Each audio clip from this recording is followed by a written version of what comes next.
Dans le nom du Seigneur Jésus-Christ, je pense que vous êtes dans la joie d'être dans la maison du Seigneur. Est-ce que vous êtes dans la joie? Êtes-vous vraiment dans la joie? Manifestez votre joie. Que le Seigneur vous bénisse richement. Nous sommes aussi contents de nous retrouver ici, derrière cette chaire, derrière la chaire du pasteur Stéphane Chimanga, qui est vraiment un grand ami pour moi. C'est quelqu'un qui compte beaucoup pour moi, dans mon cœur. Le Seigneur sait ce que j'ai dit ici et il sait que c'est la vérité.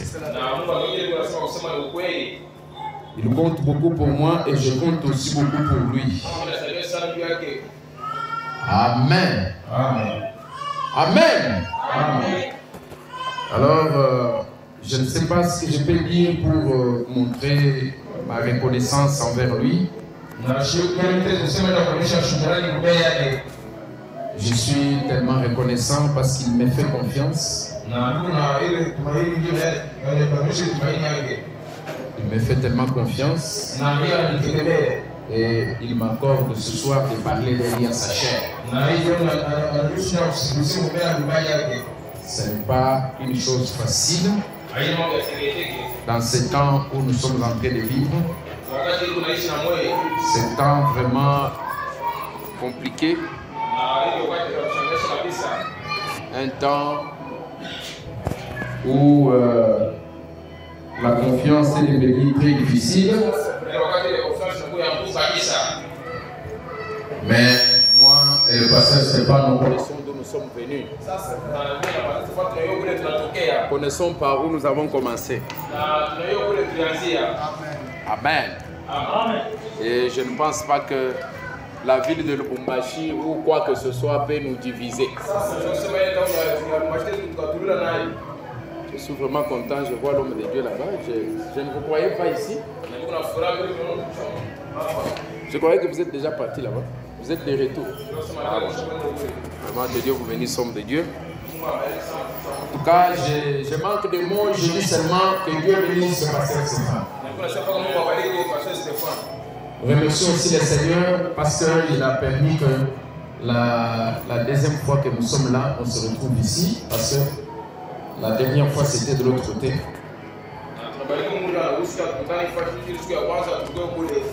Et aujourd'hui, nous sommes ici.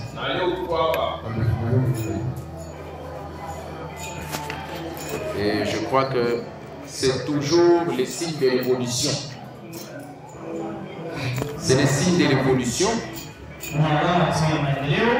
Ça montre que l'Église est en train d'évoluer, de quitter d'une étape à une autre. Quand j'étais à Mbujimayi dernièrement, il y a 2 semaines maintenant, je prêchais au Cana Tabernacle à Mbujimayi. Et là, j'ai fait allusion à Cana Tabernacle de Lubumbashi.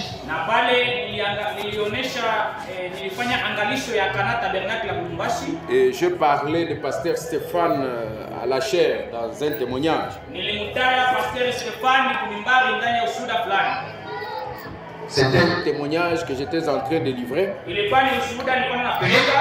pour dire que Dieu est capable de contourner les procédures. Dieu est capable de faire les choses au-delà de ce que les hommes peuvent penser.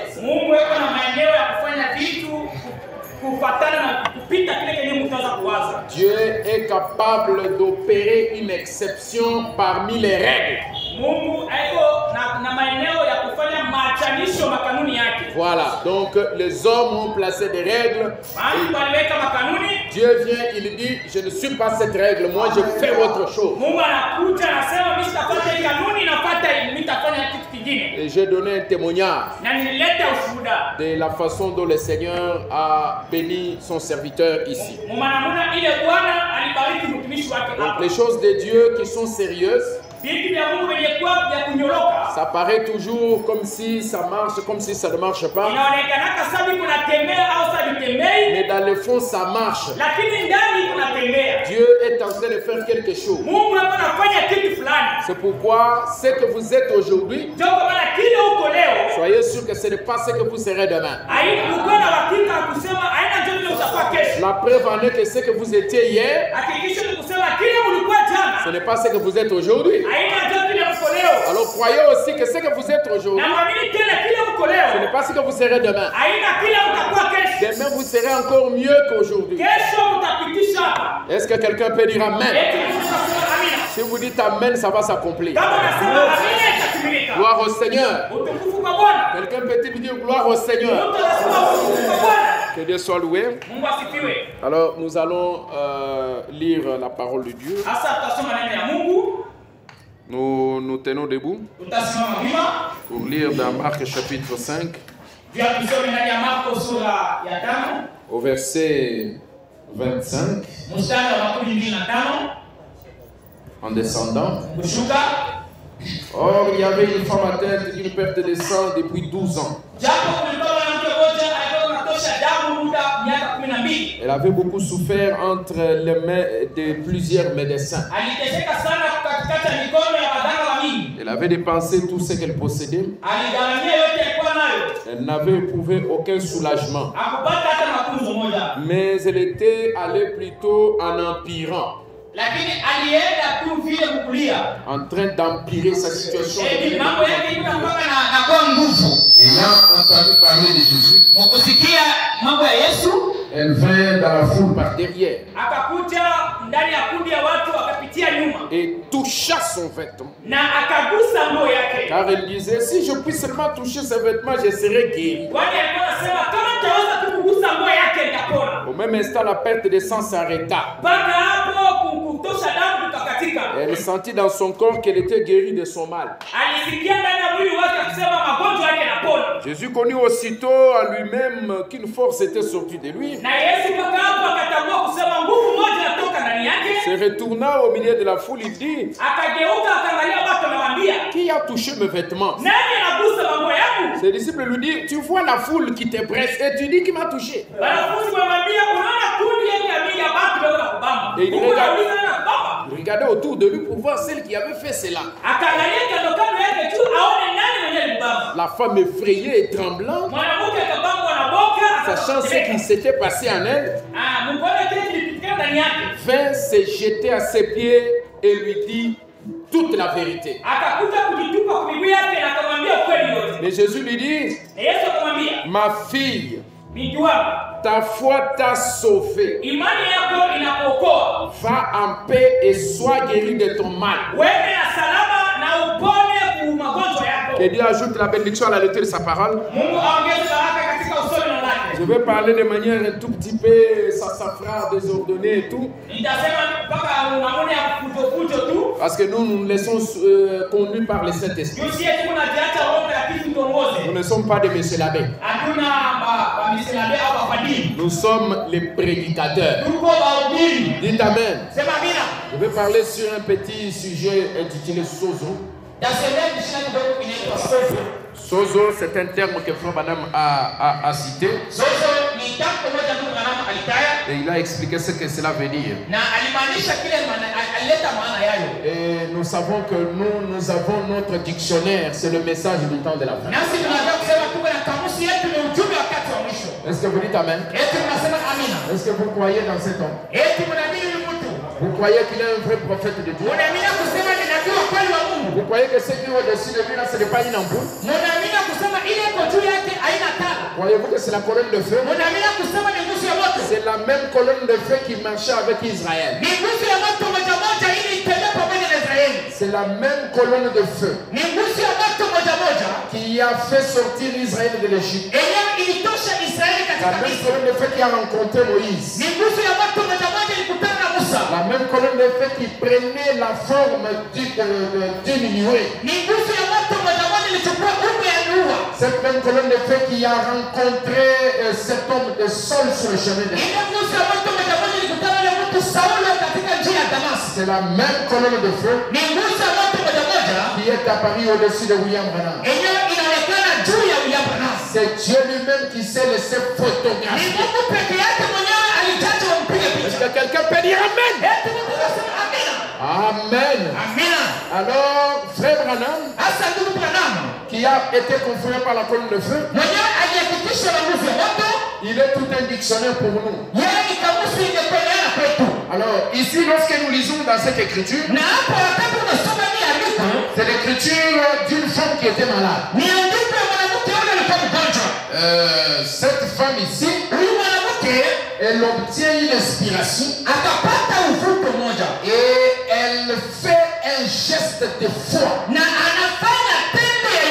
Suite à ce geste de foi, elle trouve ce qu'elle cherchait. Que Dieu t'inspire et te révèle ce soir un geste de foi. Et que tout ce que tu cherches, trouve-le ce soir. Dans le nom de Jésus-Christ. Et à la fin de cet entretien, je vais y revenir peut-être plus tard. Jésus dit à la femme, ma fille, ta foi t'a sauvé. Ce terme-là, ta foi t'a sauvé. Dans le texte original, ça signifie sozo. C'est comme pour dire encore, ma fille, ta foi t'a sozo. Alors sozo, ça veut dire quoi? Le prophète Branham dit, dans le message intitulé, la séparation d'avec l'incrédulité, prêché le 28 février 1955. Le prophète dit au paragraphe 13, il dit, je pensais au mot sauver. Tout le monde dit, oh, je crois que vous pouvez être sauvé. Est-ce que vous comprenez le français et le swahili qu'on parle là? D'accord. Si vous pouvez un peu, dans le swahili d'ici. Voilà. Amen. Frère Branham dit, oh, je crois que vous pouvez être sauvé. Ça, c'est ce que les gens disent. Il dit, eh bien, sauvé, c'est... Vous pouvez être sauvé soit physiquement, soit spirituellement. Le même mot qui est utilisé dans ta foi t'a sauvé. Et le même mot qui est utilisé dans la prière de la foi sauvera le malade. Donc, sozo est utilisé dans cette écriture que nous venons de lire. Sozo est aussi utilisé dans Jacques chapitre 5 verset 14. La prière sauvera les malades. La prière de la foi. Il dit, et lorsqu'on est perdu, on traduit toujours par sauver. Aussi bien pour le physique que pour le spirituel. Le mot sozo qui signifie vous êtes sauvé physiquement et ou spirituellement en croyant au Seigneur Jésus. J'ai besoin des gens qui sont sauvés ici. J'ai besoin des gens qui disent Amen. Sozo signifie être sauvé. Ça doit aussi vous faire comprendre qu'on n'est pas seulement sauvé dans le spirituel, dans l'âme. Mais lorsque tu es guéri, tu es sauvé. Parce que peut-être tu étais en train de mourir à cause de cette maladie. Mais parce que quelque chose est intervenu, tu as été sauvé de cette mort. Parce que la maladie, c'est l'un des œuvres du péché. Et ça engendre la mort. Alors le mot sauver maintenant dans le dictionnaire, ça nous dit, ça veut dire salvar, tout ça. Il dit de l'ancien français, ça veut dire sauver, garantir. Ça veut dire préserver. Donc Dieu peut vous préserver de la mort. Il peut vous préserver d'une destruction. Il peut empêcher qu'un mal vous arrive. Ça s'appelle sauver. Il vous a sauvé. Amen. Les bandits voulaient entrer dans ma maison. Pendant qu'ils étaient en train de toquer,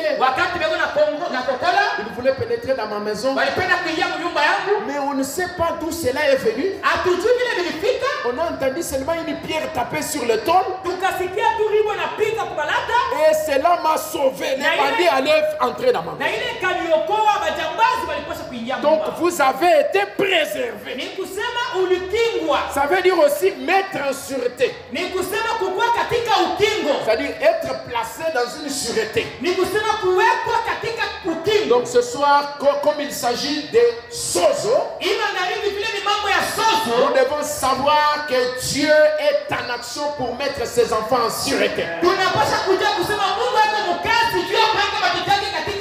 Sozo, ça veut dire aussi soustraire aux peines de la vie future. Est-ce que quelqu'un peut dire amen? Soustraire aux peines de la vie future. Que Dieu vous soustraye de la peine de la vie future. Sauver, ça veut aussi dire donner, assurer la vie, le salut éternel. Donc le salut éternel est aussi possible quand il s'agit de sozo. Et je crois que si vous êtes venu dans cette église de Cana Tabernacle, le salut est possible. Est-ce que quelqu'un peut dire amen et croire ça? Si vous êtes venu ici dans cette église, vous devez croire que le sozo, le salut est possible. Parce qu'il y a ici un ministère qui peut conduire le peuple vers ce salut-là.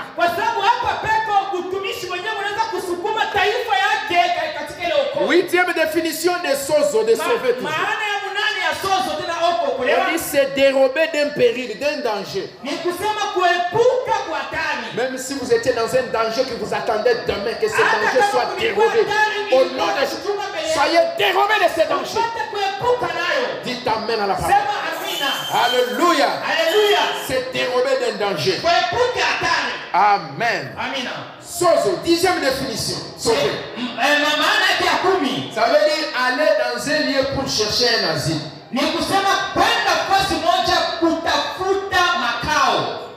Il y a un lieu. Un lieu dans lequel on peut aller se cacher. Pour chercher une protection. Pour s'y réfugier. Ce lieu-là, je vous le montre ce soir. C'est dans le sang du Seigneur Jésus-Christ. Cachez-vous dans le sang. Dieu a dit, quand je verrai le sang, je passerai par-dessus. La mort ne vous atteindra pas. Cachez-vous dans le sang. Et vous connaissez ce que le sang? Le sang, ce n'est pas la substance chimique. Le sang de Jésus-Christ devait être appliqué en cette rayure pour cet âge de l'église. Parce que la vie se trouve dans le sang. La vie de Jésus-Christ se trouve dans son sang. La vie de Dieu se trouve dans la parole de Dieu. Et la La parole de ce temps dans lequel nous vivons, c'est ça le sang de Jésus-Christ. C'est ce que frère Branham nous dit. Alors maintenant, nous allons revenir à notre récit. Si vous êtes attentif, on ne va pas traîner. Nous voyons qu'il y a une femme. Et cette femme est en train de perdre le sang. Elle est malade. Elle souffre. Elle est en difficulté. Et elle a eu le temps de marcher. Parce que quand on est en difficulté, quand on est malade, et qu'on ne fait rien, c'est qu'on néglige sa vie. Est-ce que vous pouvez me permettre de parler sans micro? Parce que Dieu nous a donné un autre micro ici. Ok, on va évoluer comme ça. Vous pouvez approcher la caméra tout près pour capter la voix. Amen. Alors, quand quelqu'un est malade et qui ne cherche pas la solution, c'est un négligent. Cette personne-là néglige sa vie. Parce qu'il va aller être tué à petit feu jusqu'à mourir. Parce que la maladie, elle tue. Mais cette femme ici n'était pas négligente. La femme, c'est le type de l'église. Quelqu'un peut dire amen à ça? Cette femme ici a dû travailler. Elle est allée marcher en train de chercher des médecins. Elle a marché ici. Elle a trouvé un médecin. On lui a dit que c'est le meilleur de tous les médecins. Et le médecin lui a posé des questions. Il a diagnostiqué son cas. Il a essayé. Il a essayé. Il a donné tous les médicaments. Ça n'a pas marché. Elle a quitté ce médecin. Elle est allée encore ailleurs. On a testé. On a examiné. On a donné des médicaments. Ça n'a pas marché. Elle ne faisait que dépenser de l'argent partout où elle allait. Est-ce que vous savez que les prédicateurs, ce sont des médecins? Mais parmi les médecins, il y a aussi des médecins charlatans. Vous pouvez avoir marché. Vous arrivez ici. On vous dit si vous donnez 100, vous allez trouver 800. Vous dépensez. Mais vous ne trouvez pas toujours les saluts. Vous ne trouvez pas toujours Soso. Parce que Soso doit venir du plus grand médecin. Soso doit venir d'une véritable source authentique. Pas des charlatans. Nous sommes aux dernières de l'église. L'église est malade. Elle est en train de perdre le sang. Il y a une difficulté dans laquelle l'église se trouve. Et les gens sont en train de marcher. Il faut des liens en lieu. Ils partent dans SMLTV. Ils partent dans JKXY. Ils partent dans CCT. Ils quittent là-bas, ils partent dans RT. Vous allez marcher partout là-bas. Mais il y a un véritable hôpital ambulant aujourd'hui. Cette femme, pendant qu'elle marchait, Jésus était là à cette époque-là. Pendant qu'elle était en train de marcher, elle a entendu parler de Jésus. Ce n'est pas que Jésus est venu au moment où elle a pu découvrir que Jésus existait. Non, mais c'est elle-même qui a découvert. C'est en ce moment-là qu'elle est allée vers Jésus. Elle a entendu parler qu'il y a une église du côté de Kigoma. Il y a un jeune prédicateur. Un tout jeune prédicateur là-bas. Il prêche le message de William Branham. La colonne de feu descend. Elle parle le problème des gens. L'ange puissant descend. L'ange du Seigneur descend. Il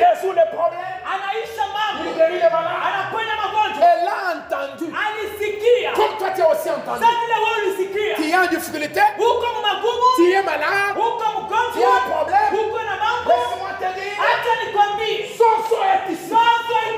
Le salut est ici. Et c'est ta foi qui va te sauver. Alléluia. Je me sens très bien. Lorsque le sang est en train de couler, le cœur pompe le sang. Le cœur, c'est le moteur du corps. Il pompe le sang partout dans le corps. Et quand le docteur reçoit les patients, la première chose qu'il vérifie, c'est la tension.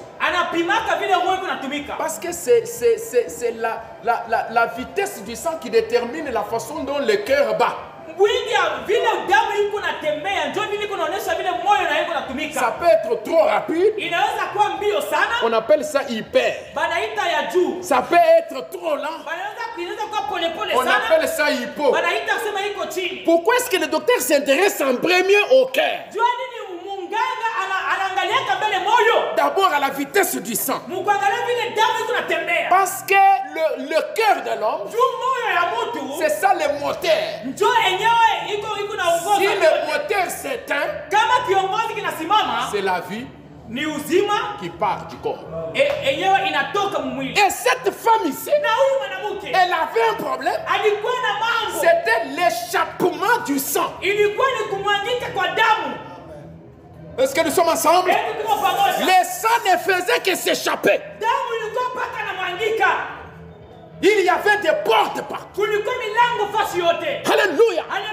Le sang, c'est ce qui donne la vivacité au corps. Mais imaginez-vous, vous ne faites que perdre le sang. Si on coupe la tête d'un animal, le sang commence à couler. C'est fini ça. Si vous amenez l'enfant à l'hôpital, le docteur commence à ouvrir dans les yeux. Il fait vite. Pourquoi vous l'avez dans la maison? Il commence à vous gronder. Tout de suite, il faut qu'on achète une baril de sang. Allez, faites vite. Allez vite, on commence à chercher quelqu'un. Parce qu'on sait que si le sang n'est plus dans le corps, c'est déjà la mort. Est-ce que quelqu'un est avec moi? Mais cette femme, elle avait des portes d'échappement partout. Le sang ne faisait que sortir. La vie ne faisait que sortir. Mais il y avait la vie. Le véritable médecin, avec plein de barils de sang. C'était Jésus. Et je sais que Jésus est ici dans cette tabernacle. Sa présence est ici. Si tu as quitté ta maison pour venir ici, même si tu as des portes d'échappement, le capital ne fait que s'échapper. Tout ce que tu fais, ça n'a pas de sens. L'argent entre ici, ça sort là-bas. C'est quand toi tu touches ton salaire, c'est dans ce moment-là qu'un enfant tombe malade. C'est dans ce moment-là que les problèmes viennent. C'est l'échappement. Mais ce soir, je te dis, c'est le temps où il faut bloquer tous ces passages. Au nom de Jésus, que tous les passages, tous les ports par lesquels le sang sort, au nom de Jésus, je bloque cela. Les gens peuvent venir à l'église. Ils s'accourent. Ils appellent que Dieu agit. Ils viennent là. Ils entrent à l'église. Ils commencent à écouter la parole. Oh, la parole dit. Ils sont là, amen, amen. À un moment donné, je ne sais pas qu'est-ce qui commence encore. Je sens seulement que je dois sortir de Cana Tabernacle. Ce sont des portes de sortie. Au nom de Jésus-Christ, je ferme ces portes de sortie là au nom de Jésus. Tout croyant qui vient au Cana doit rester au Cana. Au nom de Jésus-Christ. Est-ce que quelqu'un peut dire amen à ça? Quelqu'un peut dire amen à ça? Parce que pour qu'il y ait l'évolution, il faut qu'il y ait beaucoup d'entrées et très peu de sorties. Et même pas de sorties. C'est alors que vous allez voir quand quelqu'un mange, il est en train de grossir. Mais quand quelqu'un mange, dépenses. Et tout cela est en train de sortir. Beaucoup de sorties. Peu d'entrées. Laissez-moi vous dire ce soir. C'est le temps du sozo. Sozo. Le salut. Et c'est ta foi qui va te sauver. Ta foi va te sauver ce soir. Quelqu'un peut dire amen. Amen, amen, amen. Amen, amen, amen. L'épouse doit être sauvée. Et c'est ce qui se passe au temps de la fin. Galates chapitre 5 verset 22. Mais le fruit de l'esprit c'est l'amour, la joie, la patience, la bonté, la bénignité, la fidélité, la douceur, la tempérance. Toutes ces choses avaient été rongées par la sauterelle, le gélèque, le gazon et les acides. L'arbre épouse avait été rongé. Mais au temps de la fin, c'est le temps de la restauration. Toutes ces choses, tous ces fruits doivent être restaurés. Est-ce que quelqu'un peut dire amen? C'est le temps où nous devons voir les fruits et les dons de l'esprit retourner dans l'église. Est-ce que quelqu'un peut dire amen? C'est le temps où nous devons voir toutes les manifestations de Dieu retourner dans l'église. C'est pourquoi dans les quelques minutes de ce soir, je n'aimerais pas que tu sois distrait. Parce que peut-être je suis déjà même à la fin. Alléluia.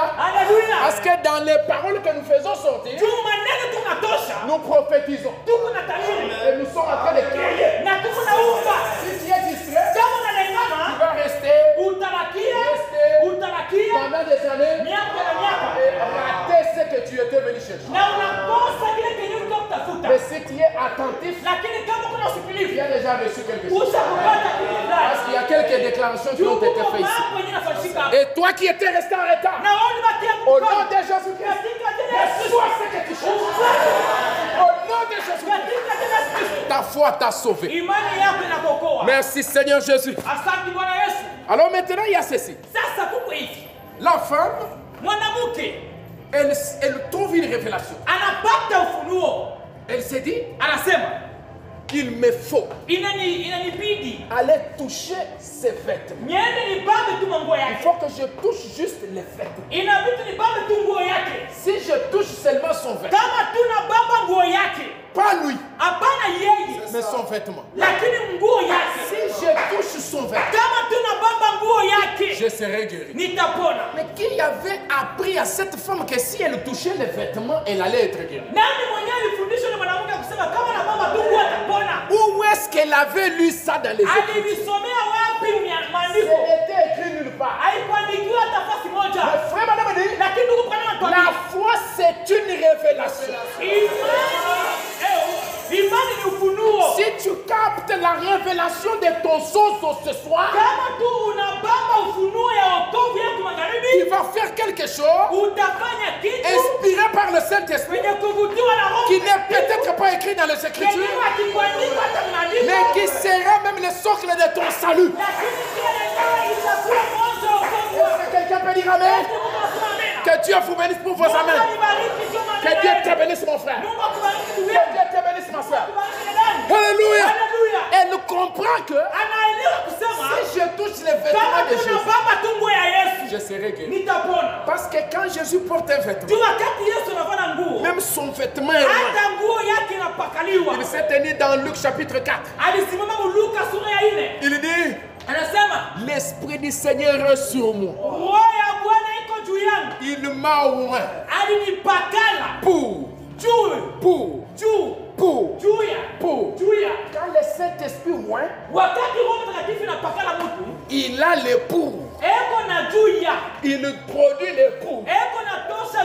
Quelqu'un peut dire amen? Est-ce que quelqu'un peut dire pour? L'Esprit du Seigneur m'a oint. Il m'a oint pour. Est-ce que quelqu'un peut dire pour? Est-ce qu'on peut dire à haute voix? Nous sommes les fous de Christ et les fous de Est-ce que quelqu'un peut dire pour? Dites à haute voix, frère.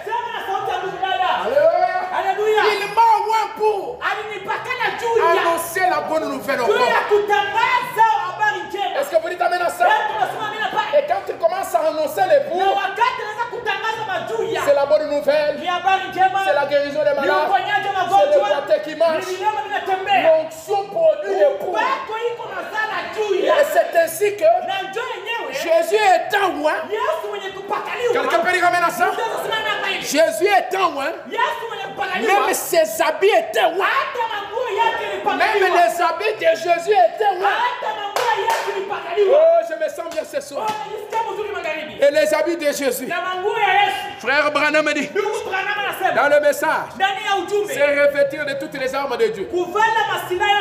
Paragraphe 76. Frère Branham dit, écoutez, avez-vous déjà pensé à ce que sont ces offices de l'église? C'est le vêtement de Dieu. Est-ce que quelqu'un peut dire amen? Il dit un vêtement intérieur. Un apôtre, un prophète, un voyant. Frère Branham dit voir d'avance avant que Satan ne se soit donc approché. Cela a déjà été annoncé. Qu'est-ce? C'est Dieu revêtu de son église. Ses offices, c'est le vêtement de Dieu. Laissez-moi le dire très vite parce que je sens que laissez-moi vous dire plus vite. Je vais remplacer X par sa valeur. Pasteur Stéphane, c'est le vêtement de Dieu. Amen. Je répète. Pasteur Stéphane, c'est le vêtement de Dieu. La femme dit, si je touche seulement le vêtement de Dieu, si je touche le vêtement de Jésus, sans va arriver dans ma vie. Ça c'est vrai. Parce que Dieu ne fait rien sans l'homme.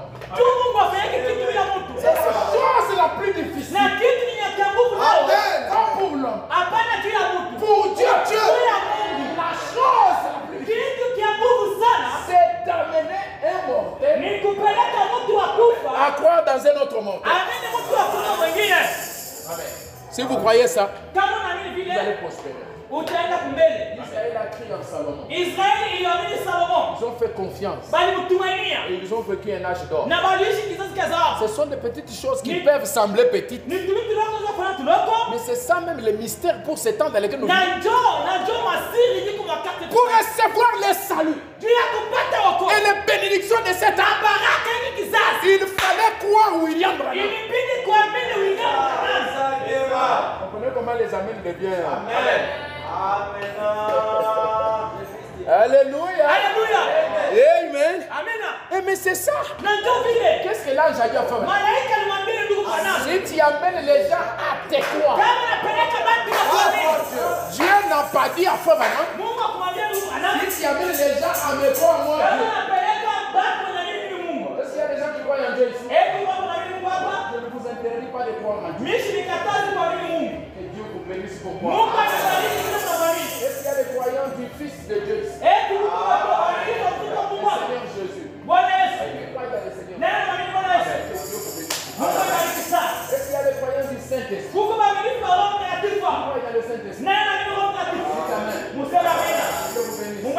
Mais Dieu veut que vous croyez aussi en toi.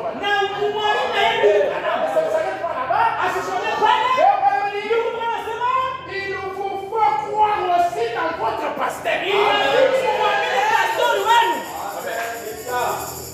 Est-ce que quelqu'un peut dire amen? Oh, gloire au Seigneur Jésus. Est-ce que quelqu'un peut dire amen? Quelqu'un peut dire amen? Quelqu'un peut dire amen? Combien de témoignages nous avons déjà entendus et palpés? Je ne voulais pas donner les miens. Quelqu'un qui vient en toute confiance, il dit à un serviteur de Dieu, Papa, donne-moi le boulot. Parce que moi j'ai le boulot. Je ne suis pas PDG d'une entreprise. Vraiment. Je suis engagé. Je ne suis pas un manager. Papa, je suis venu pour que toi, tu me donnes le boulot. Frère. Alors je ne prie pas. Pourquoi tu me crois comme ça? Ta foi t'a sauvé. Va et trouve le boulot. L'homme part. C'est une histoire vraie. Je connais là où cela est arrivé. Je ne voulais pas m'exposer moi. Et l'homme part. Le même soir. Il rencontre quelqu'un.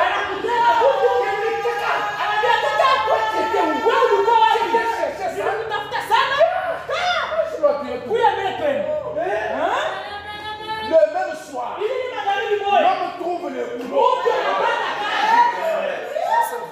Il appelle, il téléphone, il dit papa. Oh, ton Dieu est grand. Est-ce que quelqu'un peut dire amen? Ton Dieu est grand. J'ai trouvé le boulot. Est-ce que vous dites amen à ça? Est-ce que vous dites amen? Si vous comprenez, vous saisissez ce mystère de Dieu dans l'homme, votre foi va vous sauver. Vous pouvez poser des actes. Vous pouvez poser des actes. Les actes par révélation. Par la foi. Et vous êtes sauvés. Que Dieu vous bénisse. Que Dieu vous délivre. Que Dieu vous sauve. Si vous dites amen. Est-ce qu'il y a quelqu'un qui croit pasteur Stéphane? Est-ce que vous croyez? Vraiment sincèrement. De tout votre cœur. Alors je vais l'appeler. Et chacun va agir selon ce que Dieu place dans son cœur. Il va seulement se tenir ici.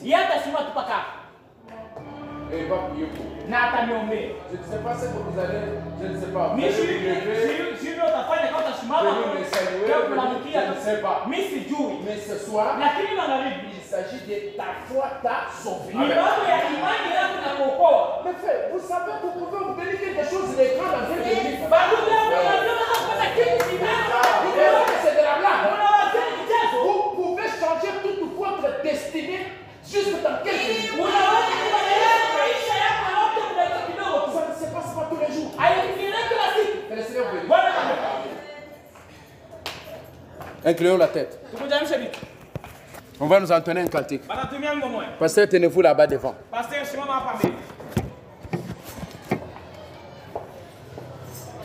On va nous entonner un cantique.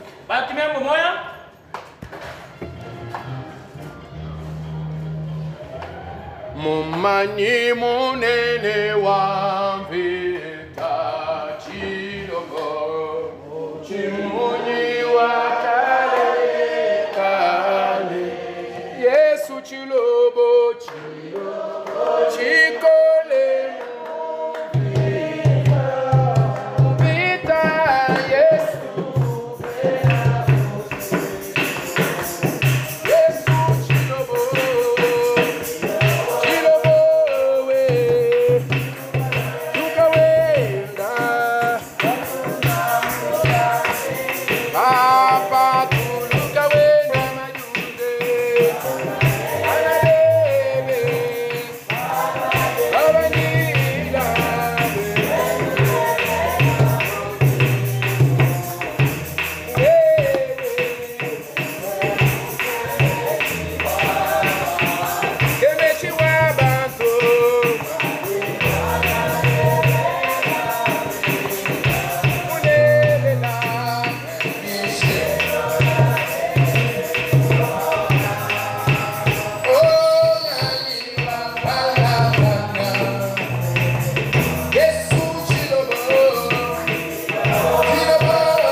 va faire ce qui lui vient au cœur. Relevez vos têtes. Mettez-vous debout. Le pasteur est là. Aujourd'hui, c'est le premier round. Je vais voir comment vous allez réagir. Parce que cette femme-là, personne ne lui a dicté ce qu'elle a fait. C'est elle-même. Aujourd'hui, peut-être vous êtes surpris. Mais Dieu est un Dieu de surprise. Vous allez vous sentir conduit. Si vous êtes malade, Dieu a rempli son serviteur de toutes les compétences.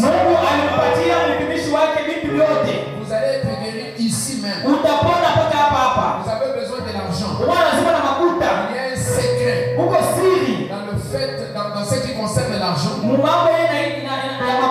La Bible dit, c'est en donnant que vous recevez. Qu'est-ce que tu as mis sur votre cœur? Peut-être que c'est l'argent. Tu cherches l'argent. Qu'est-ce que Dieu a mis sur votre cœur?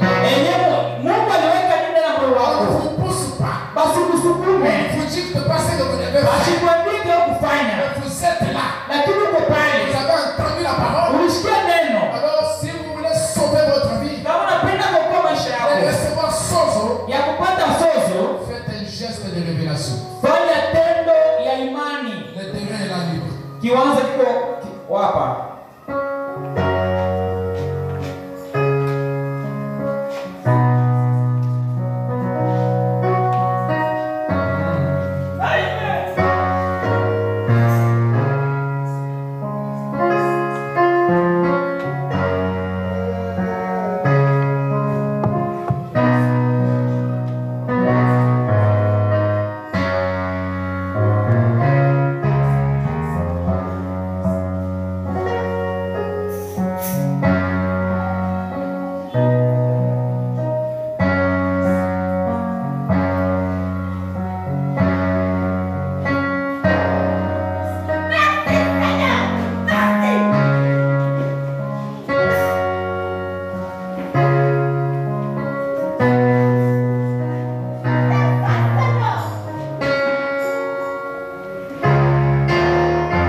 J'ai vu. Nous allons rentrer ici le vendredi et le jeudi.